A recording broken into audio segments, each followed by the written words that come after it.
Hi guys, I'm Jim and this is Jim's Fix-It Shop, and we are going to put this machine back together and show you a few tips and tricks on doing it that a lot of you guys don't know about. First, when you're putting new bearings in your chain case for your hub and sprocket, I had a couple viewers say, hey, you know, I'm rebuilding my tractor and I put new bearings in my cover, and now when I put it together I have a lot of slop back and forth on my hub, and it didn't have that before. Well, I want to tell you what you did, and I'll show you. If you take a look at this old bearing, it doesn't lay flat with this surface. It's sticking up a good 1/16 of an inch. And if you flip it over, you can see it on this side. Now that would be easy to think when you press that in there, it should be flush. But no, it's not. What centers this are these nylon thrust washers that slip over your hub. This one fell off. Them rub up against the face of that bearing, and that's what centers your hub. So before you press these out, you want to see how far that's sticking up and repeat that when you put your new one in. Now, I made a tool for doing this. When I get done with this, I think I'm going to make a little package and loan these things out. It'll be these two for the bearings for this, and I want to make up something that we can throw into this package to press the bushings in and out of your fenders. I'll find out how much it costs to ship it. The post office has these boxes. You can ship them anywhere, any weight, for one price. And you pay shipping both ways, and you can borrow these things until I lose them. Then the next set I make, I won't be loaning out. To set this thing, in the center of this, there's a set screw. And on that set screw, I put a little Teflon tape. The reason I did that is to make the set screw stay where I put it. Now you want to press this in from the inside. That's the way you're going to be putting your new bearing in, from the inside out. And you want to put a scale across the top of your case and see if you touch that set screw. This has got a little bit of a gap, so we're going to back that out a little bit. And it looks pretty good there. That don't look bad.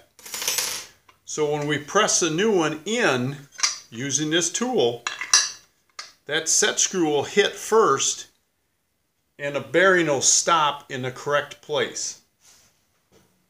Now let's go over to the drill press. I'm going to press both of these out and put both the new ones in. Now eventually I'm going to get a phone call from Parts Tree. They're checking out a part for me. So when you hear the phone ring, I'm going to put you on pause and we'll talk to them. But let's shoot over to the drill press. We'll pop these out and the new ones in, and no problem. The other tool is for putting in the other bearing for the sprocket and shaft. This is the sprocket and hub. This one's the sprocket and shaft. This one is made to go in this bearing. Now you'll notice on both of these they have a boss on them, the size of the OD of the bearing, and the same with this one. It fits inside of the bearing. That's to ensure or help when you press this in, it goes in straight, because the bearing is captured on the end of this tool. I make these all the time at work for putting machines back together. This bearing you don't have to worry about. When you press it in, because it's a ball bearing, the outer race is thick enough where they've cut a groove and inserted a snap ring. You can see it right there. So you just press that one in until that snap ring hits, and that's set right where it's supposed to be. I don't know if you're going to get to snap rings with the new bearings. So don't pop these out and throw them away before your new bearings come, because you may need that snap ring. Let's hop over here and pop these out. Okay, here we are, my messy shop. I can't believe I'm showing anybody what this looks like. But I'm going to use my drill press to press these out with. I have a hydraulic press at work, but I'm not too sure how many of you people have hydraulic presses at home. I'm hoping you can get a hold of or use someone's drill press, or you have a drill press to do this. We're going to put this tool right in the chuck, and we'll tighten it up a little. Now to press these out, you don't want to lay them down like this and just press on it. Because of this cavity in here, you could actually bend this or shove it down enough to give you binding problems when you do put it back together. You want to support this as close to this bearing as possible when you press it out. I've just got a hunk of pipe I cut off that fits right around there with about 3/16 of an inch clearance all the way around. Perfect. Now I've got a steel bar that I ground up at work that I'm going to use to press on. So I want something solid. This is a wooden table with a drawer in it, and it has some deflection in the center. But the two edges are solid, so we're going to span that with this bar. If you have just the cast iron table without this thing on it, you're perfect. You don't need the bar. I do suggest getting this piece of pipe though.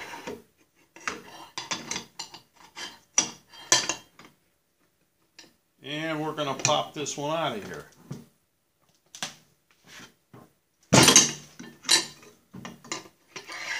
And that's about all there is to that one. Yeah, we'll pop this one out.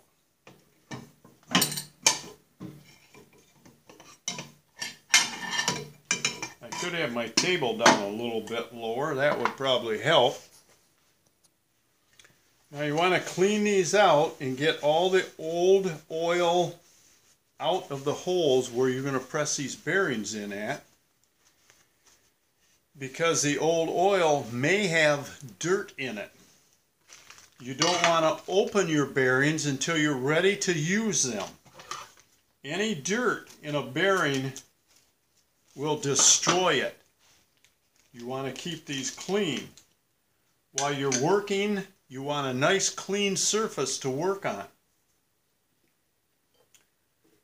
Now to press this back in, you can set it right on this face. There's nothing there to bend.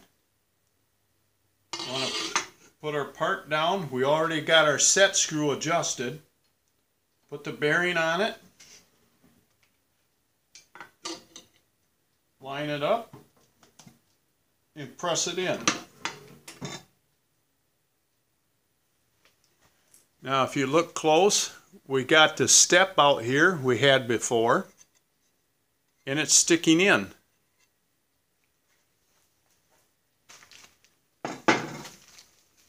We'll open up this other bearing.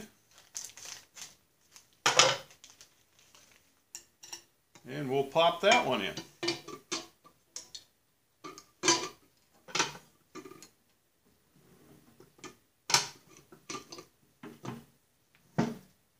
You can tell when it hits.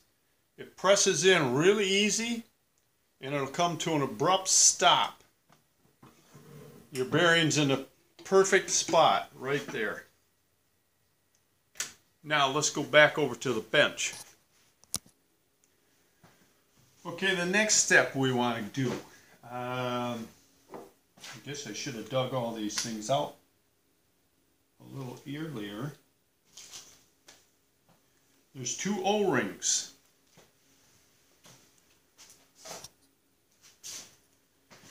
Oh, I left my scissors over there. And the old bearings. I put all the old parts back in the original packaging, and they go back to the customer when he gets his machine with all these new parts. He gets the old parts with it. Okay, the next thing we want to do is this here. This is your sprocket and shaft. This particular model has no break on this side, so this is not drilled and tapped. It does have two O-rings. That's to help seal in the inner race of the bearings so oil don't leak out. And as I said, they're old, so I'm going to replace them. Very easy to pop out. I bought a little set of these cheap little tools. This one's bent even. One is a hook, one is a right angle, and one is straight. The hook works pretty good for popping these O-rings out. Rip them right off of there. I'm going to grab something. This is number 55 O-ring lubricant. You always want to use this on the O-rings. Helps prolong their life a little bit.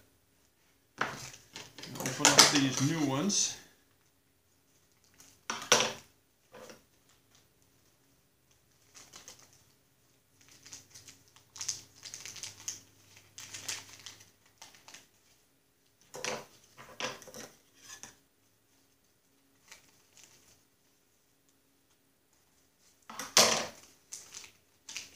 These never really cooperate when you want them to. We'll throw them back in there. Now I just take a little bit of that on my finger. It's gray in color. I just squish it between my fingers and rub it on that O-ring.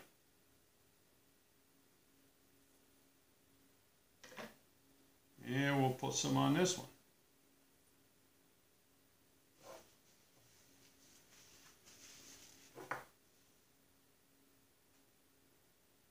Start one side and stretch it around.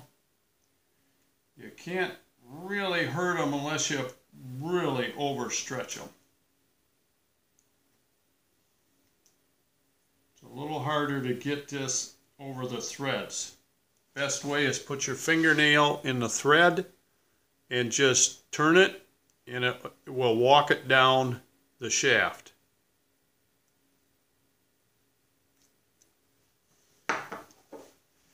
Got both of them on. Now if you want to, you can put a little more of this stuff on here. This will help prolong the life of the O-ring, and it also makes it swell a little bit. I mean, hey, who don't want a swell O-ring? Sorry. That will help it seal in these inner races. Okay, we got the new bearings in. You might want to, if you want to, you could rub a little grease in here and help lubricate that. I already did that off camera. So now we can put this thing together. Oh, I did have one question. What's the best way to get these plugs out? There's no real good way. That's why you want to buy extras. I just take a small screwdriver, I shove it under the lip, and just work back and forth until you pop that thing out of there.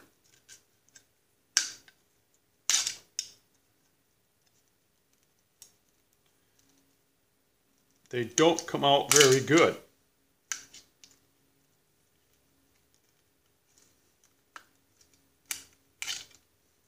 This one don't want to come out at all.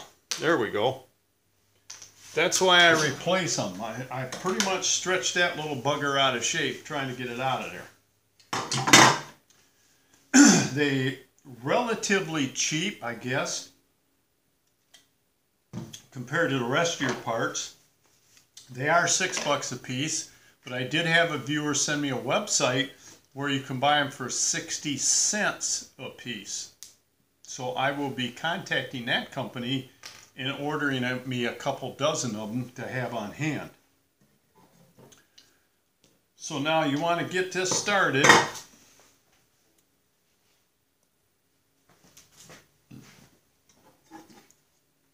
Get your hub started in the bearing. Now, actually, probably be easier to start this side. Try to hook the chain. You gotta just about put them in straight together to get them in there.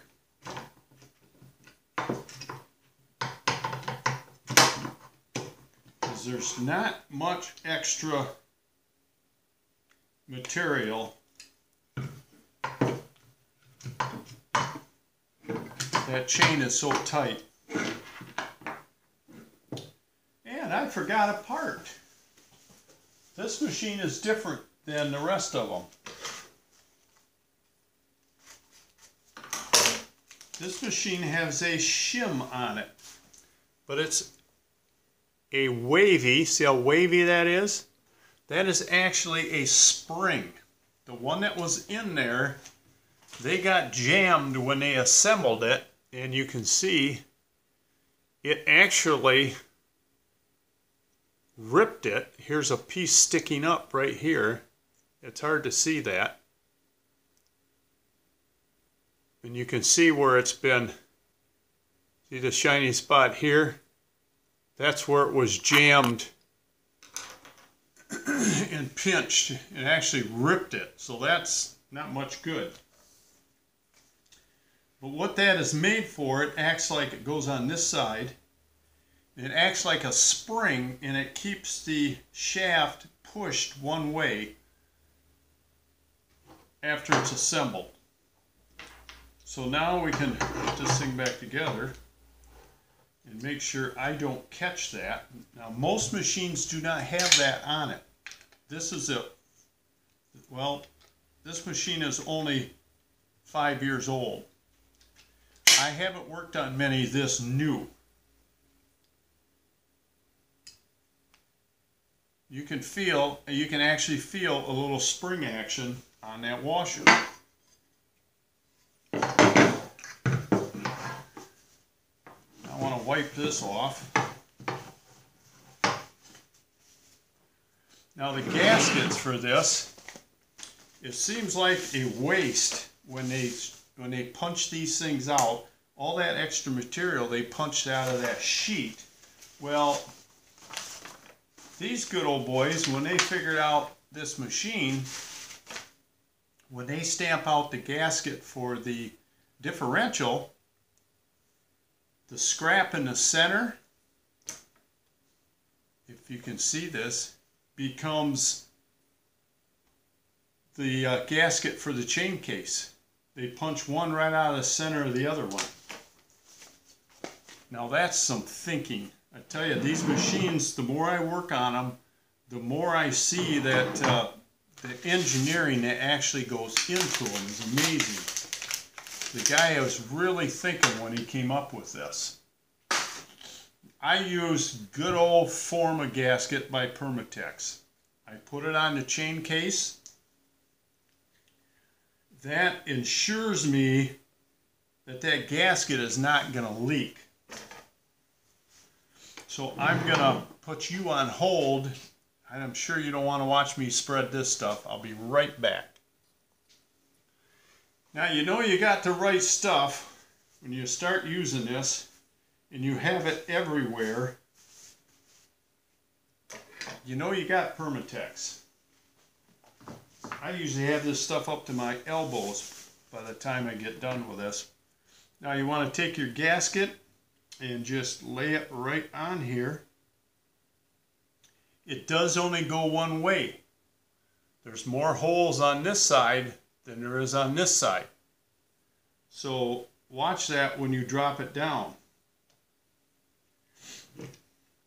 This Permatex also helps hold the gasket in place for you.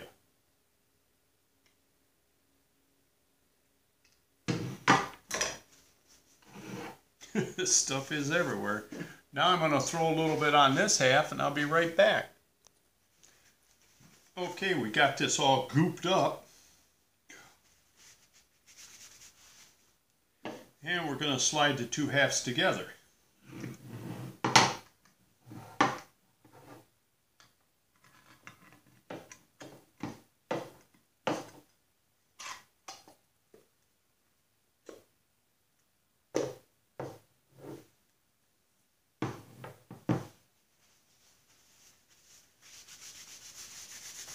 Some rags. Grief, I'm still trying to get that off. Okay, now we're going to throw these screws in. Now when you bolt this thing back together, get them all started first before you tighten them up. Because you just know if you get them all tight, that last one's just not going to go in.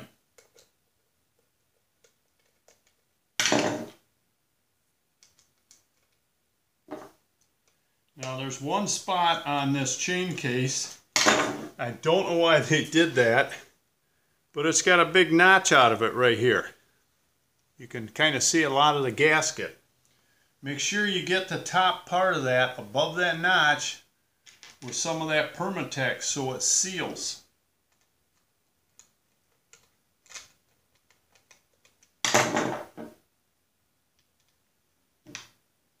And that is it. This thing is back together. Now, if I wasn't doing a video and talking and trying to explain this in real time, I could take this apart, clean it, put new bearings in it, reassemble it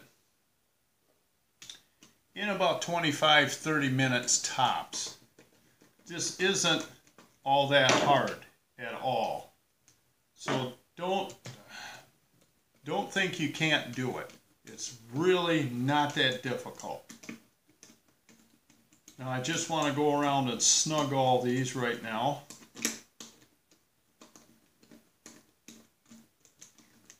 Well, that makes a tennis elbow feel good.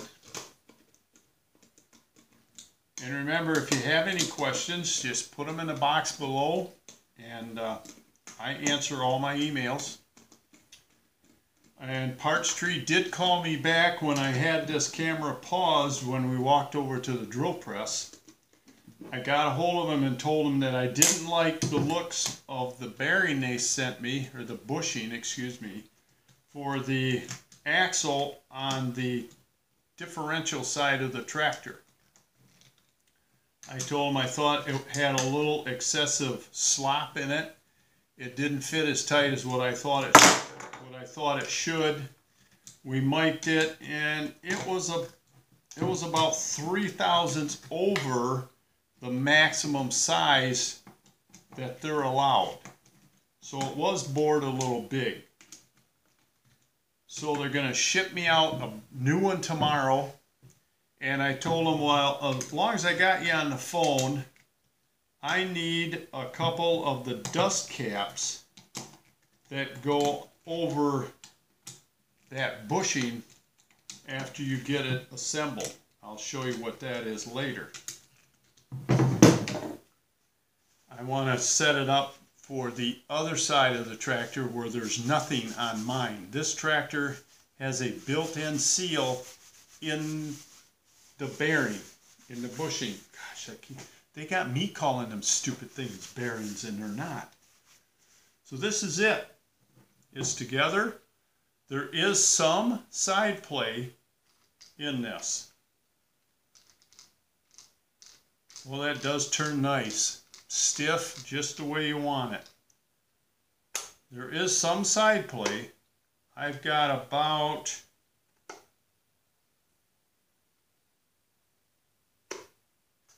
a little over a 1/16 of an inch. Now that's going to float as it's running. That's fine. Your thrust bushings in there are going to keep it where it belongs in between the two bearings. That's good. The viewer I had called me and told me that he had like a 1/4 inch side plate. Well, I'm assuming he put the bushings in, or the bearings in, and pushed them in too far. That's where this tool is going to help you. And again, I'll set this up when I'm done with it on a loaner, and we'll loan them out. So don't think that you're, what a mess. Don't think that you can't do this, because you really can't. It's not that hard. 30 minutes, you'd have this thing done from start to finish. And that's about it. All of them are a little bit different. I had a couple viewers say, hey, you know, it's really hard to follow you because your machine is not like mine. They did make a few changes, but you shouldn't have any problems by watching these videos working on your machine. They're close enough. They didn't make any huge drastic changes in it, the way this thing is designed, until you got to probably 2013 and up. I am trying to get a hold of a guy that has one. I want to go over there and look at it, compare it, maybe do a video on it. There's a viewer that I've got that has a 2013 that's been sending me issues that he's had, things he likes about it, things he don't like about it, and that's always helpful. So until next time, this is it. Next thing we're going to be doing is, when that bearing comes in, we're going to put that differential together. So if you got any questions, just let me know. Don't forget to subscribe. I can use the subscribers. And we'll talk to you soon. See you later.